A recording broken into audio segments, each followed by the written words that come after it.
A Canton family says that their dad went into the Madison County Detention Center a healthy man, but left nearly unconscious and unable to use his legs. He died days later. Yeah, in an exclusive interview, WJTV-12 Shay O'Connor talked to the family and their attorney on why they say the Madison County Detention Center is now responsible.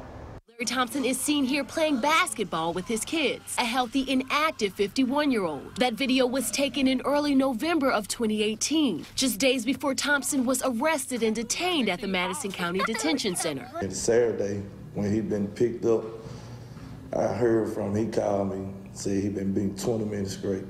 He told me go to my grandmama's house, tell him he ready to come home because he'd been beaten. Larry Thompson Jr. says he didn't hear from his father for nearly 2 weeks. That's when he got a call from another inmate at the jail telling him to go get his dad. He told me, send somebody up to pick my dad up. So I called my little sister, then called my big brother. They went up there to get him, and they went and got him. He was up there stretched out on the floor. They were saying that they killed me up here. They had about 6 guards, about 2 off, asked me, did I need any help with him carrying him to the car?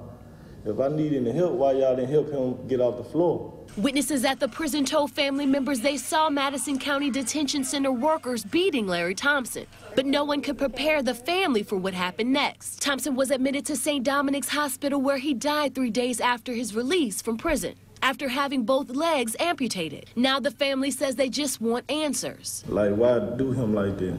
Carlos Moore, the family's attorney, says sadly, this isn't the first case where Madison County has been questioned about how they handled an inmate of color. Moore says the family is requesting compensation. He says if not, he expects to file a federal lawsuit. It's very, very suspicious that otherwise healthy, physically healthy 51-year-old man would go into the jail and basically come out paralyzed and then shortly thereafter dead. We have the eyewitness to the beating that he received as he was dropped off at the jail, and we know that something went awry while he was there. The family's attorney says it is still getting the runaround from the Madison County Coroner's Office about Thompson's cause of death, but we talked with the coroner who says at this point there's no evidence to support that Thompson was beaten and had a traumatic death. Now the coroner says they are still waiting on toxicology results before releasing an official cause of death.